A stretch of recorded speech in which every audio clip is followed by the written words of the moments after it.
Boa noite, bem-vindos ao Expresso da Meia-Noite, numa semana também marcada ainda pelo início do ano letivo. É sempre um período em que se fala muito de educação e temas muito variados, mas que têm como algo a juntá-los, obviamente, o ano letivo que começa na educação em Portugal. Uma coisa que obviamente marca muito este ano letivo é naturalmente a tensão com os professores. Há uma greve dos professores já marcada para o início do mês de outubro, é toda uma semana de luta que termina no dia 5, se não estou em erro, com uma grande concentração nacional. Do outro lado, o Governo destaca os sucessos desta abertura, nomeadamente a questão dos manuais gratuitos, da colocação dos professores e também da inovação pedagógica. É isso, pelo menos, que o Governo reclama. É um ano em que também é marcada o aumento significativo da chamada autonomia curricular. Há mais escolas com mais tempo de autonomia curricular, ou seja, que podem gerir, e vamos tentar perceber neste Expresso da Meia-Noite o que é que isso quer dizer, gerir o tempo de maneira diferente para os seus alunos. Mas também são anos em que o envelhecimento do corpo docente é cada vez maior e é um tema cada vez mais central na discussão e, naturalmente, outros temas como a falta de funcionários continuam a marcar a educação, apesar dos bons resultados que Portugal tem tido em todos os indicadores da OCDE. Para este programa convidamos Ana Cláudia Cohen, é a diretora do agrupamento de escolas de Alcanena, e um dos casos mais interessantes e mais falados em Portugal, também ao nível da autonomia. Alexandra Leitão é secretária de Estado adjunta e da Educação. Mário Nogueira é secretário-geral da FENPROF e tem dado a cara por esta questão do tempo de contagem dos professores e, nomeadamente, pela semana de greves e de luta que está marcada já para o início de outubro. E Filinto Lima é presidente da Associação Nacional de Diretores e Agrupamentos de Escolas públicas. O Expresso da Meia-Noite vai já para um intervalo curto e voltamos para o debate que nos levará até ao fim deste programa.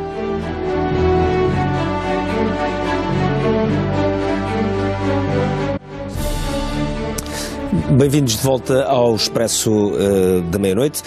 Secretário de Estado Alexandra Leitão, começo por si. O Governo, saudou naturalmente os sucessos da abertura do ano escolar, nomeadamente a questão dos manuais escolares, da colocação dos professores, que correu tendencialmente bem, da inovação pedagógica, mas temos sempre a pairar sobre nós temas como, obviamente, a questão da tensão com os professores e greves já marcadas e de uma grande tensão que, obviamente, marca um ano escolar, falta de funcionários nas escolas, o envelhecimento do corpo docente, porque há problemas que persistem em continuar sempre e marcam e condicionam brutalmente o ano letivo. Boa noite a todos também.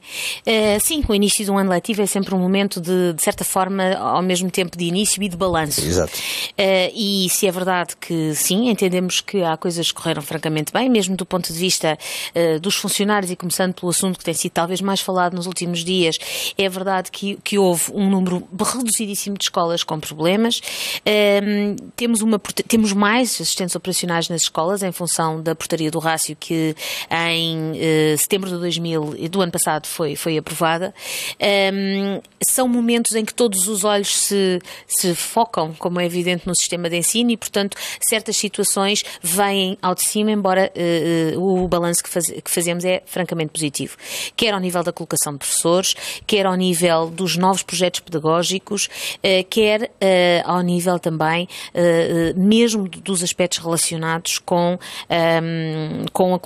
os funcionários e, de um modo geral, as coisas correram bem. Queria também dizer que nos revemos com muita satisfação na circunstância de hoje, até ao 6º ano, portanto até ao 2º ciclo, todas as crianças poderem usufruir de manuais gratuitos, que alivia naturalmente o orçamento das famílias nesta altura do ano, que achamos que é também algo de muito importante para consubstanciar totalmente aquela que é a orientação constitucional da gratuitidade do ensino, e isso passa também pela gratuitidade dos manuais.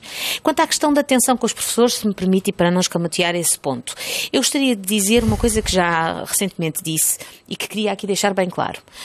Quando há tensão laboral, digamos, por razões naturalmente, que tem a ver com a carreira, com uma série de aspectos, eu queria deixar aqui uma nota que eu acho que é muito positiva.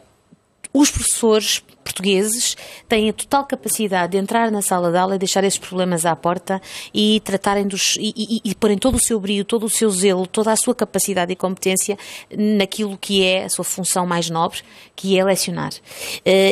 Portanto, acho que, quando me perguntam, isto vai prejudicar o ano letivo? Pois, com certeza, quando não há, em momentos de mais tensão ou de menos tranquilidade, era sempre mais desejável que assim não fosse, mas tenho nesse aspecto uma grande confiança que, mesmo em momentos de tensão com o Governo, a atitude no processo do ensino-aprendizagem, a atitude dos professores é sempre, e deixo aqui isso como uma afirmação que tenho e um elogio, naturalmente, têm sempre muito brio, muito zelo, muita competência na sua relação com os alunos, e isso acaba por ser, de facto, o mais importante.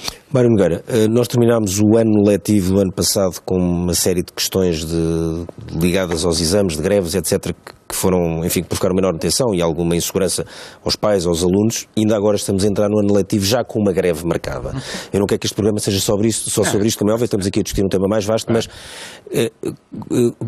do ponto de vista dos pais e dos alunos, isto é uma instabilidade permanente onde é difícil, por um lado, nem se consegue ter os exames, ou vai-se conseguindo, depois ainda está a começar as aulas, pumba, já está uma semana de greves marcadas.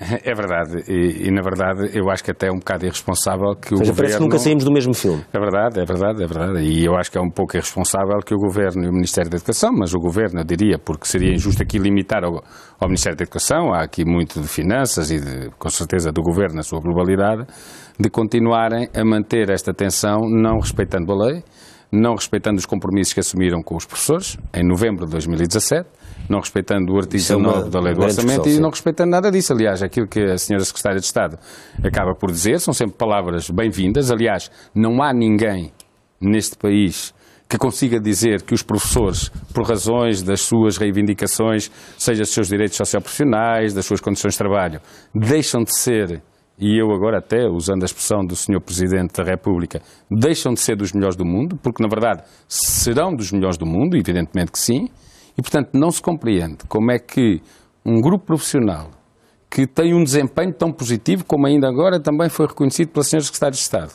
dão o seu melhor, cumprindo da melhor forma aqueles que são mas não se pode negociar, não se pode negociar sem greve? Pode. Agora, o problema... Não está em causa o direito à greve, estou a dizer, quando são muito regulares... Ouça, a greve é o último recurso que os professores e qualquer trabalhador têm. Mas é isso é que começa a não parecer. Pois, e porquê é que começa a não parecer? Porque, precisamente, repare, eu falei-lhe em novembro de 2017. Em novembro de 2017, nós tivemos um compromisso assumido com o Governo da recuperação do tempo de serviço. Depois há uma lei do orçamento para 2018 que prevê que se negocie o prazo e o modo de recuperar esse tempo de serviço.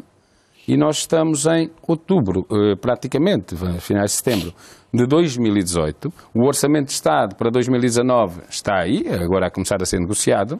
E aquilo que já deveria, com toda a serenidade, ter sido decidido antes, foi arrastado e continua sem um horizonte de que o Governo queira, de facto, contabilizar todo esse tempo. Aliás, dizer-lhe que só hoje é que foi entregue o pré-aviso no Ministério da Educação, precisamente porque foi o último dia dessa entrega, de podermos, do ponto de vista legal, hoje foi o último dia, esperámos até ao último dia.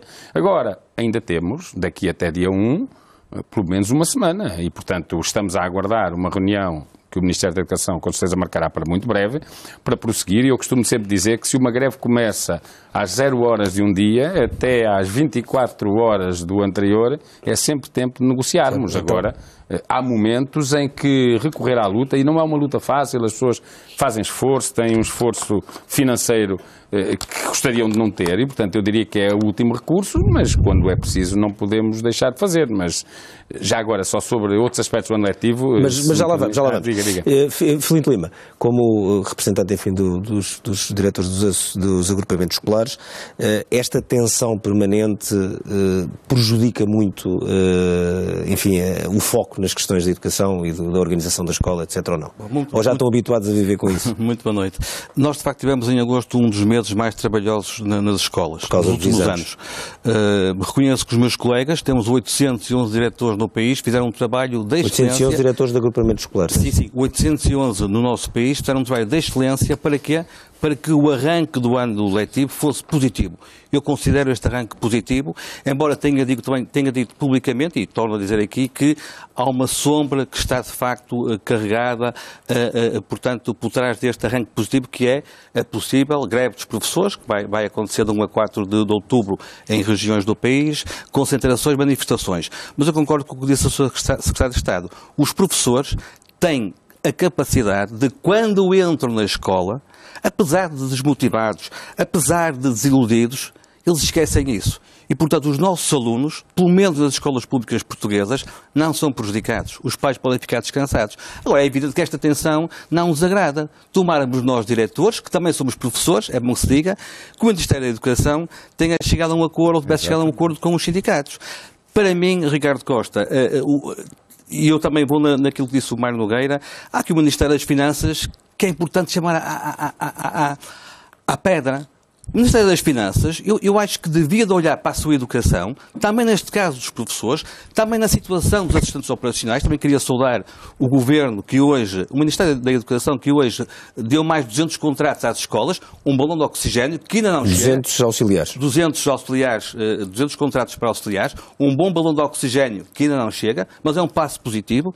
Mas eu penso que o Ministério das Finanças tem sido arredado desta discussão e é preciso trazê-lo também à colação. Se calhar era interessante ter aqui alguém do Ministério das Finanças. Passa muito pelo dinheiro, não há dúvida nenhuma. Passa muito pelo dinheiro. Portanto, agora, que sombra em sombra, que não prejudica o aluno, não prejudica. Tenho a certeza. As pessoas distinguem muito bem a parte da luta sindical da parte profissional. Mas isto sempre foi assim, não é só agora. Ana Cláudia Cohen, o seu caso em Alcanena, eu trouxe-o aqui, convidei para este programa porque no meio disto tudo, uma das coisas que tem avançado muito é a questão da autonomia em nível curricular e que foi uma coisa que tem vindo a ser testada numa série de escolas e que no vosso caso é um dos casos em que isso acontece com mais eficácia e com mais sucesso no agrupamento de Alcanena. A maior parte das pessoas em Portugal, eu presumo que nem sabem que isto hoje em dia se faz. Isto significa o quê, exatamente? Que os alunos têm o quê diferente do que tinham antes ou do que têm os outros? Significa uma mudança de paradigma. Portanto, o aluno é visto na sua diversidade. Primeiro ponto. O professor também tem autonomia para mexer no currículo, e o currículo também é visto de outra forma.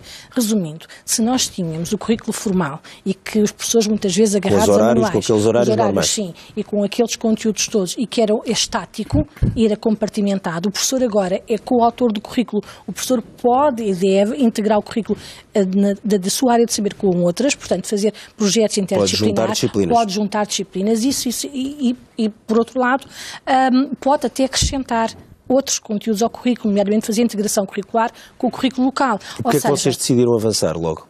Nós decidimos avançar porque nós sentíamos necessidade que os alunos do novo milénio não aprendem como aprendiam os outros, nomeadamente os alunos que tínhamos no secundário. Os alunos que estão agora no pré-escolar, no primeiro ciclo, precisam de outros estímulos. E nós tivemos essa consciência, e se queríamos garantir que as aprendizagens perduravam no tempo e não é os alunos ficarem só pela informação, reproduzirem e não serem produtores de conhecimento, nós tínhamos que fazer diferente. Quantos alunos é que tem o seu agrupamento? 1588. É Alcanena, não é? Sim. Portanto, e quantos é que estão abrangidos nisto? Neste momento são cerca de 900. Portanto, no ano passado, como sabes, com 427, nos primeiros todos os anos de ciclo, dos primeiros anos de cada ciclo, primeiro, quinto, sétimo ano e décimo, e agora primeiro, segundo, quinto, sexto, sétimo, oitavo e décimo primeiro.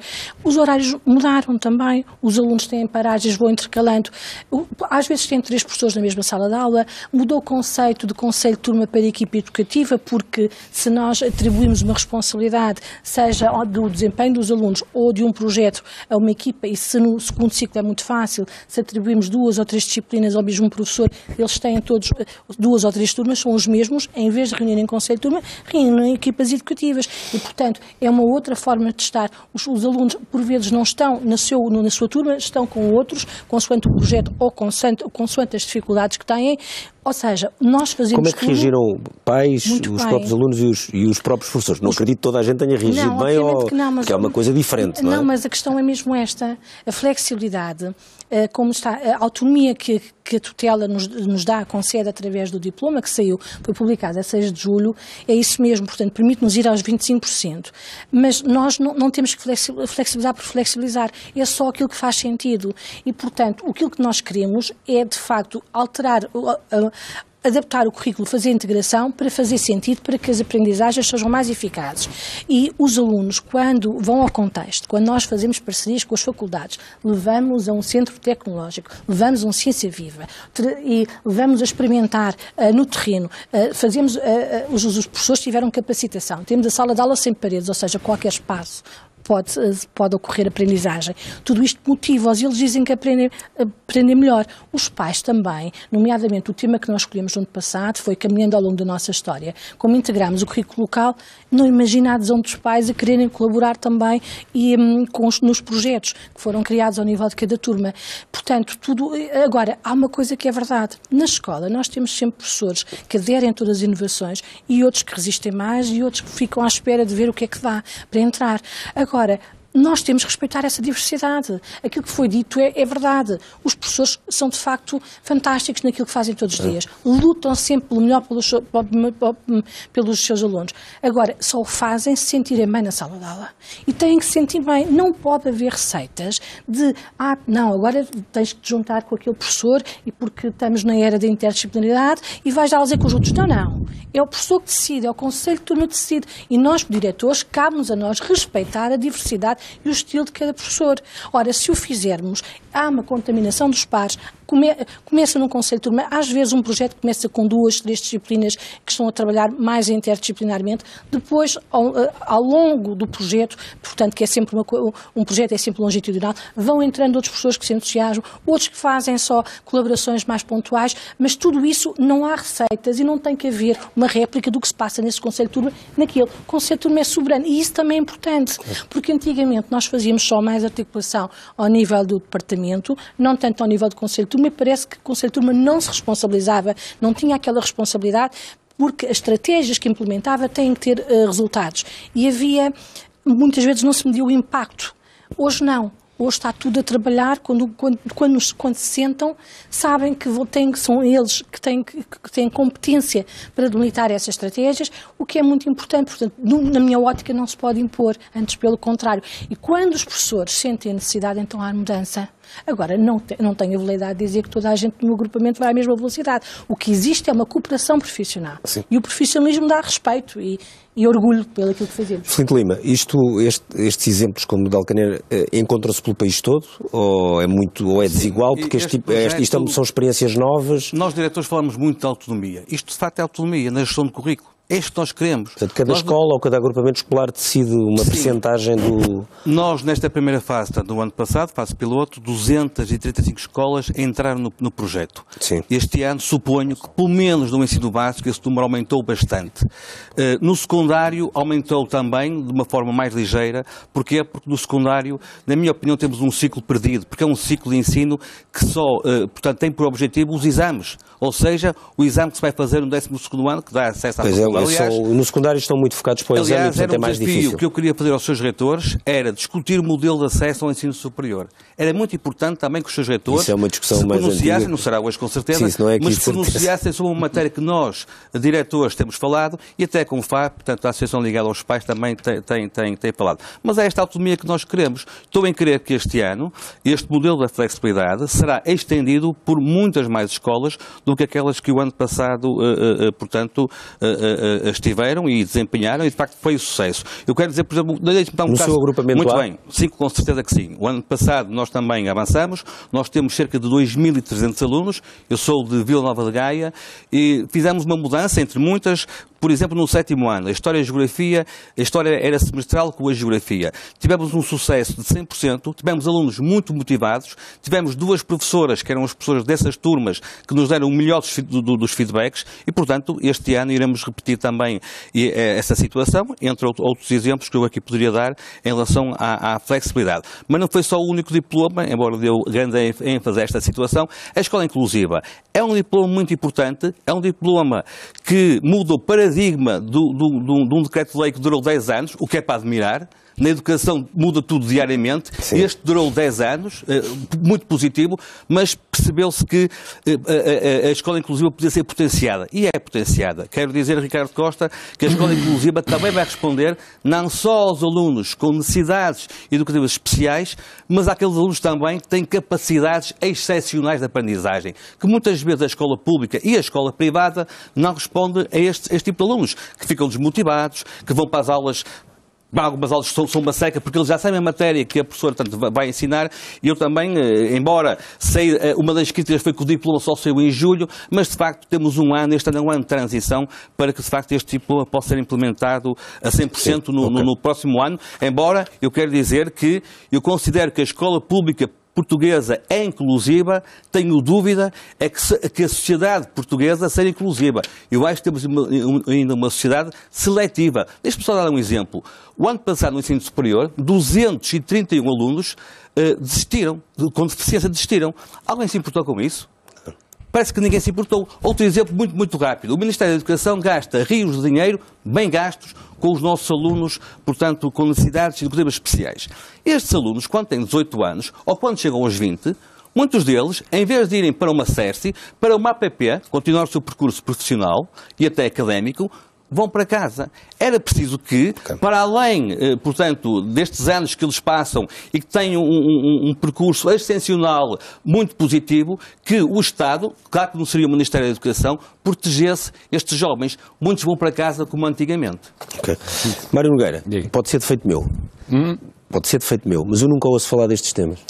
Pois é, porque não houve, porque eu tenho mas eu também... acho que quase todos, muitos portugueses dirão a mesma coisa. Não é verdade. Se ler os documentos do Congresso... Não é ler os documentos do Congresso. Deixa-me acabar. Dê-me o tempo que dou aos meus colegas. Dou-lhe o tempo todo. Se ler os nossos documentos, se ouvir as nossas intervenções, os nossos encontros, nós já fizemos sobre a inclusão, então, encontros com, aliás, projetos que temos desenvolvido com as organizações de deficientes e outros. As questões da flexibilidade curricular. Exatamente, vamos a isso. Ora bem... Porque, então... porque isto é uma questão, repare, não é nenhuma questão. Claro. Eu estou aqui a fazer o contraditório, né? Com toda a gente, naturalmente. Mais ou menos. Não, com todos, farei com todos. É a questão repito, de se os professores, nomeadamente neste caso os sindicatos, não centram demasiada discussão nos seus temas, que são obviamente legítimos, e quase varrendo do espectro temas quando de repente a maior parte das pessoas nem sabe que hoje em dia as escolas podem ter até 25% de autonomia curricular e que já há muitas escolas com isso e que há muitas escolas a terem sucesso com isso. Eu até saúdo o convite hoje, porque normalmente só se convidam as organizações sindicais quando é para falar das questões socioprofissionais, e é importante que seja. Mas, na verdade, a nossa intervenção vai muito para além disso. Esse é o meu desafio, é conseguir ter aqui o Mário Nogueira sem falar sobre embora incomoda alguns que nós também falemos das outras coisas. Eu acho que o que se ouviu aqui sobre os professores, de todos os intervenientes do painel, vem provar aquilo que nós também dizemos, que, na verdade, os professores são ótimos profissionais, os professores são, de facto, e nós repetimos isso sempre, os artesãos da mudança, numa sociedade democrática como a nossa, e portanto é preciso respeitar os professores. Aliás, quando nós dizemos que os professores têm que ser respeitados na sua carreira também, no seu tempo de serviço, nas suas condições de trabalho, é porque os professores cumprem com os seus deveres, como aqui já se viu, e portanto têm toda a legitimidade de exigir que sejam respeitados os seus direitos, e neste caso é isso que também os leva à luta. Mas dizer o quê? Se os professores conseguem fazer o que conseguem e fazem, os professores envolvem-se, às vezes diz, os professores são avessos à mudança. Isto não é verdade. Os professores não estão abertos a qualquer mudança. E a crítica que nós temos feito aos dois decretos-leis, ao 54 e ao 55, inclusão, o 54, 55 dos currículos, não é deles terem saído. É deles terem saído tardiamente, deles saírem a 6 de julho, deles saírem em cima das férias dos professores e terem obrigado as direções das escolas, como aqui já foi dito, e outros colegas, a não terem férias, para poderem fazer a sua parte de, no início do ano, terem as escolas em condições, o que em muitos casos ainda não acontece, porque muitos casos, por exemplo, em relação ao decreto-lei da inclusão, ainda hoje as escolas estão a tentar, mas conhecia, por exemplo, este caso de Alcanena? Mas estes e muitos outros. Portanto, sim, o problema de Alcanena, o caso de Alcanena é um caso que já várias vezes tem vindo à colação e tem sido dado como exemplo, mas existem muitas outras escolas onde as experiências relacionadas com a flexibilidade existem. Qual é que é a crítica dos professores às questões da flexibilidade? Não é a flexibilidade e a possibilidade das escolas poderem optar até 25% do seu currículo, ou de haver um currículo local. A grande questão que muitas vezes se levanta é que As escolas só não fazem mais e não vão mais longe porque a sua autonomia é bem limitada a decisões do aparelho centralista do Ministério da Educação. Ou seja, por exemplo, ainda agora eu dizia aqui à minha colega, imagine que as escolas tinham capacidade, para além daquilo que fazem e que já hoje fazem nas condições em questão, de terem a possibilidade de decidir, por exemplo, o número de alunos por turma que em determinadas situações deveria ser inferior àquele que tem. Se pudessem dividir turmas para poder dar respostas melhores a turmas que não fossem tão grandes. Ainda ontem em Coimbra via numa turma que tem 9 alunos com necessidades educativas especiais na mesma turma com 27 alunos. Olha, se as escolas pudessem cumprir aquilo que são os normativos de poderem dividir, mas não, olha, se pudessem ter mais recursos.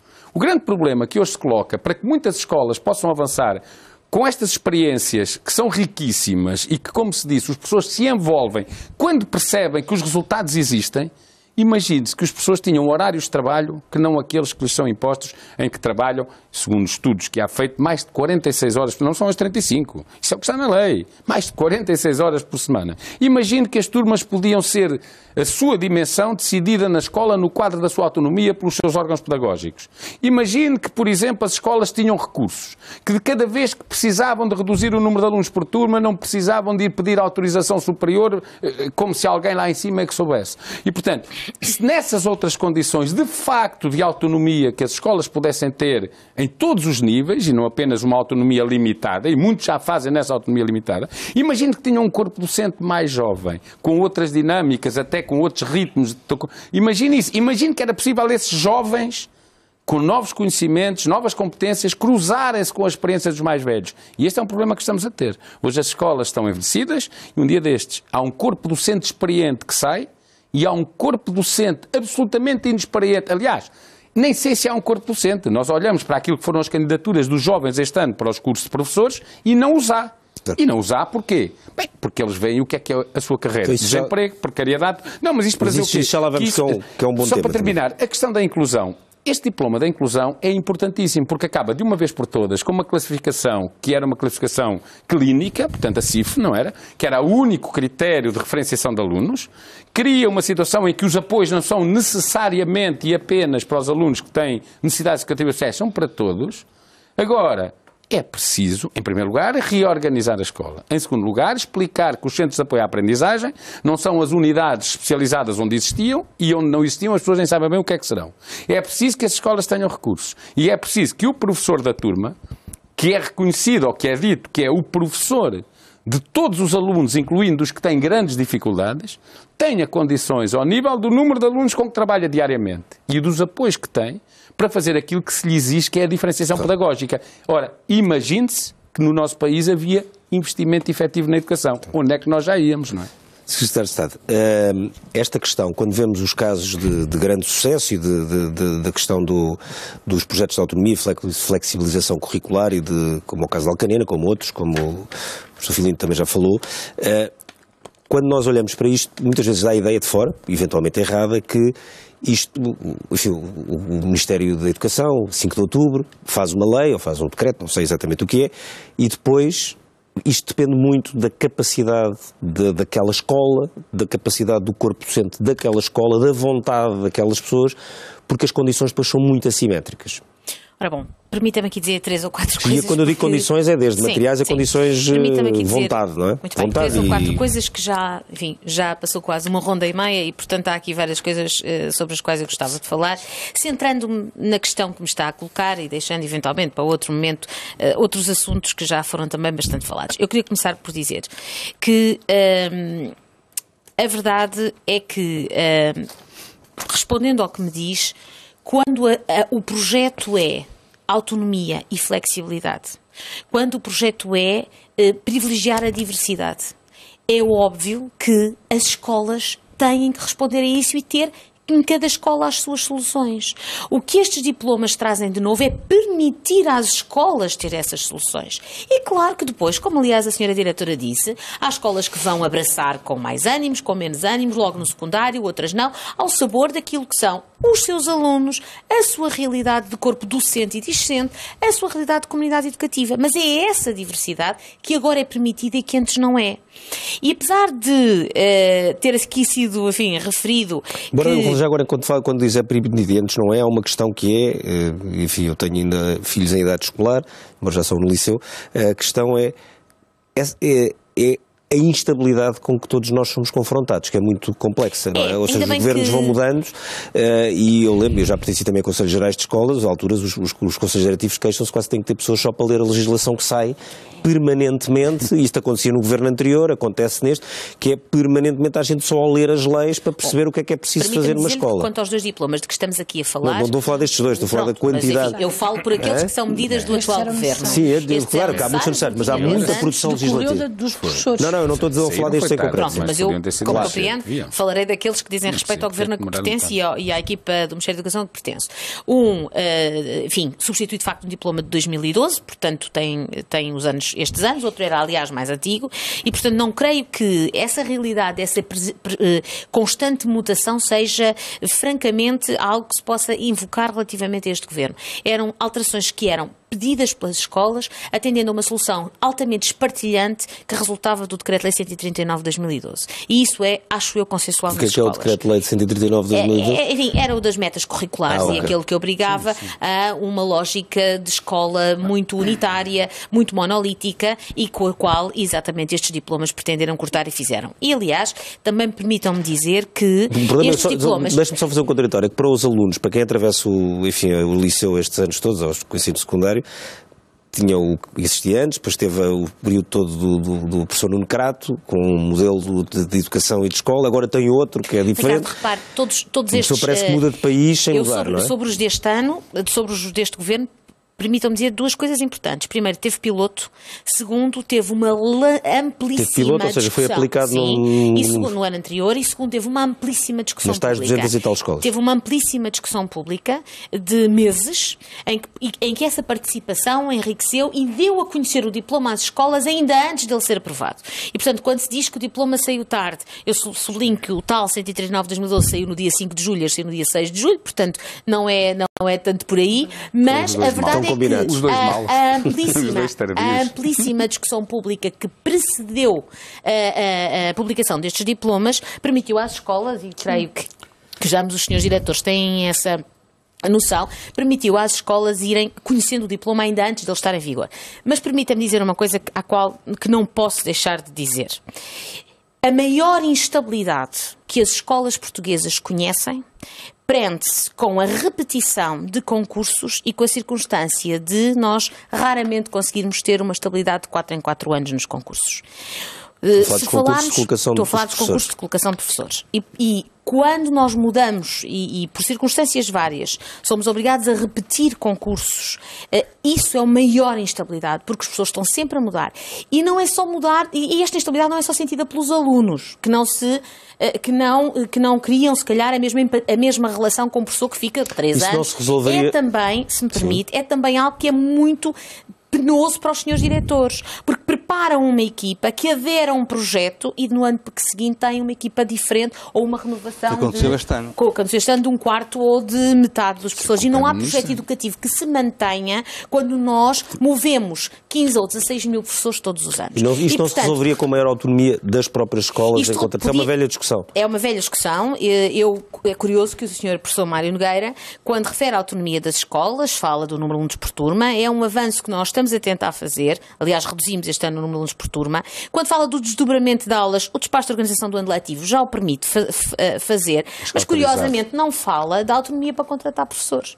Que eu acho que as escolas deviam ter para poder selecionar os professores que são adequados aos seus projetos educativos, ainda que não todos, mas naturalmente dentro de um sistema que fosse, enfim, que equilibrasse de alguma maneira um concurso nacional com a contratação. Essa era a maior autonomia que podíamos dar às escolas. Mas eu ainda, permita-me alguma latitude aqui, porque houve vários assuntos que foram referidos. Eu gostaria muito de sublinhar uma coisa que o Sr. professor Filinto Lima disse. A escola portuguesa é uma escola muito inclusiva, é uma escola escola que dá resposta a alunos com dificuldades grandes e que o faz num quadro de inclusão. Este ano nós temos as vinculações extraordinárias dos últimos 2 anos, de cerca de 7 mil professores, têm um número enorme de professores dos grupos disciplinares, dos grupos curriculares da educação especial. Os técnicos especializados, que este ano são renovados, mais de 1.700, têm também um papel importantíssimo no que toca exatamente à inclusão dos alunos e, portanto, eu queria sublinhar isso, é de facto algo que é muito importante para nós, é até talvez, posso dizer, acho eu, com orgulho, uma imagem de marca deste Ministério da Educação. Ok. Professora, esta ideia do poder contratar os professores ou ter maior autonomia facilitava-lhe a vida? Claro que sim, porque lá está, esta renovação, que nós gostamos de renovação também. Porque... Mas facilitava-lhe também a nível de projeto educativo? Claro que sim, porque, por exemplo, nós temos que fazer um manual de acolhimento até para que quando integramos os professores, eles saberem quais são os projetos que estão em curso. São tantos que é bom que eles... logo quando chegam à escola, ter uma conversa, ter um manual de acolhimento, onde têm acesso a tudo, porque para ver se integram mais rapidamente no projeto educativo. Claro que depois os coordenadores para o tratamento fazem essa integração, mas não é fácil. Quando nós já estamos a trabalhar com as equipas, os pais reconhecem, não é? Confiam e de repente fazemos planos e os professores vão-se embora e, portanto, essa situação não é fácil. Mas queria lhe dizer, relativamente ao 139 e agora ao 5... O 139 é o quê? Era o 2012, portanto, era os currículos que foram agora revogados. Do professor, do Governo Nuno, do Ministério do... As palavras-chave eram rigor e excelência. Era. E agora é sucesso para todos. E uma coisa não é incompatível com a outra, pelo contrário.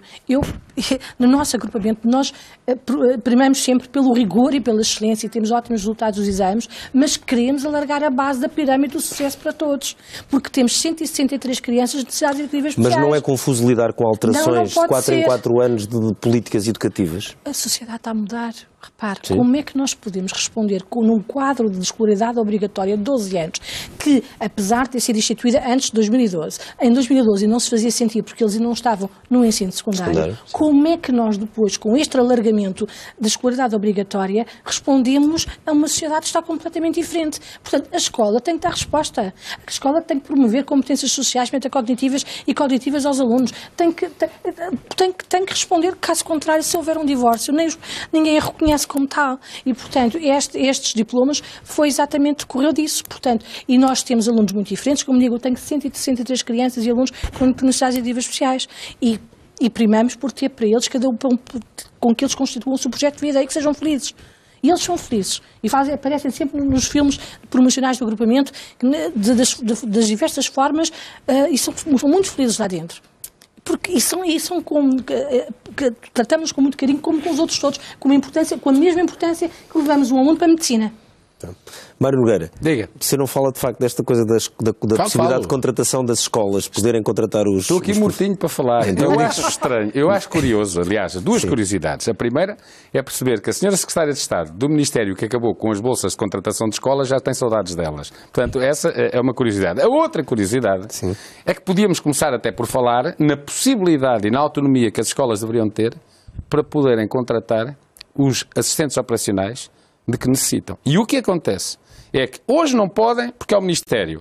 Para o ano, se calhar não podem, porque são as câmaras. E, portanto, ao querer passar uma competência, essa é uma competência importante. Competência importante de as escolas passar a gestão, a seleção, o recurso, a gestão de todo o pessoal auxiliar, tirar essa gestão às escolas para dar às câmaras. Olha, sinceramente, o problema... Estão aqui 2 colegas meus diretores, eles diriam já. O problema das escolas não é não saberem gerir o pessoal auxiliar. Não sabem. O problema das escolas é não terem número suficiente. E não vale a pena, podemos falar nos rácios, podemos falar disto tudo. Ainda ontem eu falava na minha escola, o rácio é cumprido. No meu agrupamento. Agora, qual é que é o problema? Tem 5 em Coimbra. Tem 5, porque é um corpo também envelhecido. Tem 5 de atestado médico. Faltam-lhe esses.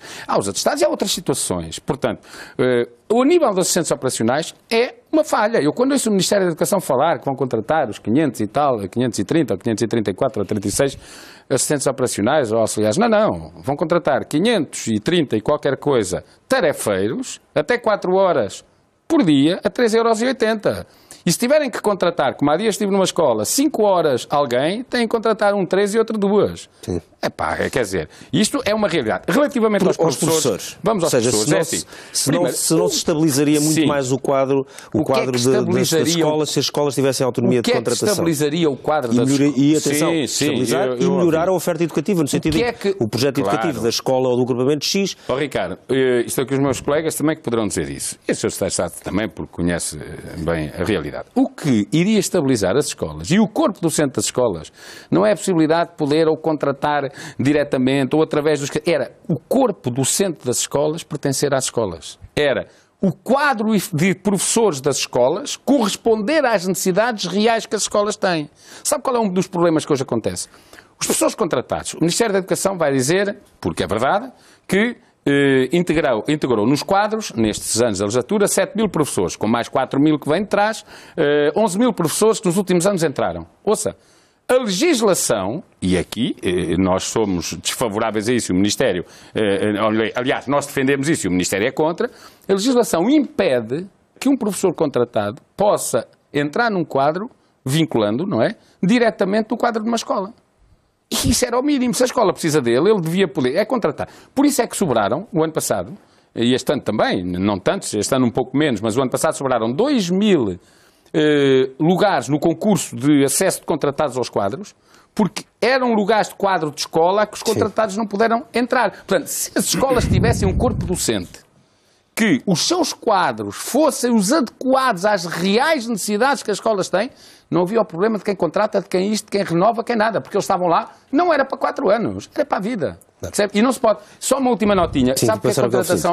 e depois o Felipe poderá, de facto, confirmar isso. A contratação de escola nestes anos foi um dos piores problemas, ou um dos mais graves problemas, não por causa da contratação feita pelos diretores, porque eles cumpriam a lei naquilo que era a contratação, mas porque é assim. Ninguém pode impedir uma pessoa, quando se concorre a um contrato, de concorrer a 500 escolas. Aliás, ele tenta encontrar emprego. E o que aconteceu com estas contratações diretas foi, e todos nos lembramos, no governo anterior, e felizmente que este governo acabou com as bolsas de contratação de escola, embora, pelos vistos, com saudades, o que é que aconteceu? Aconteceu que houve colegas colocados em mais de 100 escolas, em 70 e tal escolas. O que acontecia? Se ele estava em 75 escolas, como só ia ficar numa, ia lá ao aceitar essa, ficavam 74 escolas sem professor. E depois conseguiam, ou seja... Com as contratações de escolas, isto atrasou, o grosso dos professores contratados eram colocados quase em novembro. Filipe Lima, resolvia alguma coisa obter autonomia para contratar? Acho que era muito importante. O Mário Nogueira deu aqui a volta ao problema. Eu penso que ele será contra isso, por razões evidentes, mas nós nem sequer podemos reconduzir muitas vezes os professores. Reconduzir? Reconduzir somente, de ano para ano, não posso reconduzir. E o ano passado, este ano, claro, foi um ano de grande concurso. Aliás, tivemos 7 concursos a decorrer ao mesmo tempo, que é uma loucura. Os concursos de professores em Portugal são uma loucura, uma tolice. Eu faço ideia o que é que a Gaia, de Gesto, Secretário de Estado, Ministro, passam com os concursos, são terríveis, quer para eles, quer para nós também. E já agora deixe-me dizer uma coisinha em relação aos professores. Eu acho que o Ministério da Educação não fez mais do que a obrigação deles de colocar os professores nas escolas a tempo e horas. Aquilo que eu peço, já pedi particularmente à Sra. Secretária de Estado, é que no próximo ano, ou no próximo concurso, os professores saibam atempadamente onde vão cair no dia 3, onde vão ser colocados no dia 3 de setembro. Era muito importante. Eles sabem muito em cima, não é? Foi muito em cima, é evidente que foi muito em cima. Embora eu entenda que este ano, como eu disse, Ricardo Costa, este ano tivemos 7 concursos a decorrer em permanência. Eu entendo isso. No próximo ano isso não pode acontecer. Ou daqui por 3 anos isto não poderá acontecer. A máquina burocrática, a máquina informática do Ministério da Educação terá que funcionar para bem dos professores, sobretudo deles, e também para bem das escolas. Aquilo que falou a minha colega Ana Coa e o meu colega Mário Nogueira tinha a ver, na minha opinião, com o pacto na educação. Ricardo Costa, houve há uns anos, na educação, um pacto para a asneira. Sabe qual foi? Foi quando se formaram, na minha opinião, os mega-agrupamentos. Agora está a ser feito um pacto para o desconhecimento. Leia-se descentralização na educação. Não sabe o que é isso, não sabe. O Mário Nogueira deu-lhe uma ideia, não sabe. Eu penso que ninguém sabe o que é que vai acontecer em relação portanto, à descentralização na educação. E eu propunha um pacto positivo. Um pacto positivo tinha a ver com o currículo, aquilo que falaram, o 139, com o currículo. Eu sei que o currículo tem a ver com a ideologia, sei disso perfeitamente. E que todos os governos, sem exceção, querem deixar a sua marca no currículo. Mas eu acho que o currículo devia perdurar 6 a 8 anos. Era importante. Era importante. E um pacto também para a avaliação externa. Porque nós sabemos... para? Avaliação externa. Nós sabemos que se tivermos um governo de esquerda, vamos ter mais provas de aflição. Se tivermos um governo de direita, são mais a favor dos exames. Era muito importante para os diretores, para os professores, isso era aquela para estabilidade os pais, que eu falava. E para os alunos. Isto dava estabilidade às escolas. Contribuía para aquilo que às vezes falta nas escolas, estabilidade. Todos os dias, todos os anos, de facto, as coisas mudam e não tem que mudar. Mudemos só o que está mal. Deixem estar estes 2 decretos que há um bocadinho falaram a perdurar no tempo. Deixem estar a perdurar. Eu acho que foram 2 decretos que foram publicados só em julho, é verdade, mas tiveram de facto uma ampla participação pública. Tiveram. O Mário Nogueira sabe que assim foi. Aliás, houve um projeto que teve fase piloto, o projeto da Escola Inclusiva foi muito discutido, foi muito participado e tivemos a garantia do Sr. Secretário de Estado que este ano ia ser um ano de transição. E as escolas estão a trabalhar calmamente para que este projeto possa ser implementado a 100%. E os professores não têm receio disso. Mas não teve com os professores. Teve uma ampla discussão com os diretores. Houve escolas em que os diretores envolveram os professores, é verdade. Em boa parte das escolas, e é uma das queixas que os colegas hoje fazem, não foi em todas, mas em muitas, foi precisamente não terem sido eles envolvidos, ser sócio da direção. Deixa-me só dar uma picadela no meu colega Felinto. Posso só dar uma picadela? Pode. Quando o meu colega Felinto, e eu e outros, entramos nos quadros das escolas como efetivos, os concursos eram anuais. E não havia confusão nenhuma. Portanto, dizer agora que de 4 em 4 anos há instabilidade. Instabilidade é as escolas não preencherem os seus lugares de quadro com professores efetivos do quadro de escola. Bom, 3 ou 4 coisas. Em primeiro lugar, este ano, de facto, houve 7 concursos, houve muitos concursos a decorrer. Era um ano particularmente difícil, porque, como sabe também, todos aqui, a circunstância de termos tido uma greve que se arrastou até 31 de julho atrasou a preparação do próximo ano letivo. Felizmente, conseguimos ainda assim publicar absolutamente as listas absolutamente em linha com os melhores anos anteriores. Quanto aqui, enfim, eu não queria alongar-me em questões técnicas. Sim. A bolsa de contratação de escola, efetivamente acabámos, mas o problema não era do paradigma, o problema não era do modelo, o problema era da forma como ele estava gizado naquela altura. Enfim, não vamos agora aqui entrar porque é de alta tecnicidade, mas como é evidente, o problema não é um problema de modelo, era um problema de como ele estava mal gizado. Quero dizer ainda uma outra nota importante. A solução que foi aprovada ainda por um diploma do anterior governo vincula os professores em quadros de zona pedagógica. Se fôssemos agora alterar novamente, seríamos provavelmente acusados de instabilidade. Mas há uma coisa que eu quero dizer. Esta ideia de que os professores querem vincular em quadros de escola é falaciosa. E vou-lhe dizer porquê. Em ambos os anos, quer anterior, quer este, nós abrimos milhares de vagas em quadro de escola e em quadro de agrupamento, para que os professores de quadro de zona pedagógica pudessem vincular a uma escola e as vagas ficaram desertas. Claro. Os professores preferem ficar em quadros de zona pedagógica. Porquê? Porque no quadro de zona pedagógica podem mover-se para se aproximar ao pé de casa e no quadro de escola têm que ficar naquela escola. E se for a escola que querem, ótimo, mas se não for, querem poder todos os anos mudar para se aproximar. E isto também é algo que tem que ser dito e que não pode ser escamoteado. O interesse, o concurso anual e nacional é um interesse, antes de mais, dos próprios professores, legítimo, mas que tem que ser ponderado com outros valores, designadamente o da estabilidade dos corpos docentes em função dos projetos educativos e dos alunos. Eu gostava de dizer aqui uma nota, não sei se terei ainda outra intervenção. Já não, estamos a aproximar perigosamente da meia-noite. Muito bem. Eu gostava apenas de dizer que no quadro, a propósito do início e da tensão criada, eu queria dizer que fizemos muitas sessões de negociação. A leitura que é feita dos compromissos ou das declarações de compromisso já tem sido muito escalpelizada. Eu acho que é importante que se saiba o seguinte. Aquilo que os professores estão a ter e toda a administração pública está a ter em 2018, que é um descongelamento para todos, igual para todos, é um esforço financeiro importante, devido, e aquilo que está a ser colocado agora é algo que não estava previsto e que nós negociámos com os professores. O Ministério da Educação, que fala em matéria de educação, deu um passo significativo, os tais 2 anos, 9 meses e 18 dias, e creio que havia de, com toda a simpatia, com todo o diálogo, fazer algum caminho na direção do Ministério da Educação, a bem também dos nossos alunos e também de uma certa paz social, que obviamente é muito importante. Sim. Ana Cláudia Cohen, neste quadro, vou-lhe dar a última palavra, neste quadro de alguma divergência, ou de grande divergência, como a greve, consegue ser diretor de escola e consegue ter os professores motivados? Acho que sim. Eu orgulho muito o agrupamento Irijo e exatamente o que os meus professores vestem a camisola do agrupamento todos os dias. E aquilo que eles fazem sempre mais e melhor, e nomeadamente com a autonomia e a flexibilidade curricular, até desenvolveram mais a cooperação e o trabalho de equipa, que anteriormente foi uma oportunidade para se recentrarem outra vez nas questões pedagógicas, inovação pedagógica, explorar novos espaços, criámos ambientes educativos inovadores, fizemos outras, portanto, a inovação pedagógica sempre presente, mas sempre com um fim muito concreto. E a inovação pedagógica não centrada no projeto, nas quintazinhas que havia, em que todos têm projetos, mas no currículo. Outra forma de trabalhar o currículo. Isso é muito importante. Os professores olharem para o currículo e transformá-lo para estenda isto ao país inteiro, não é só Alcanena. Claro.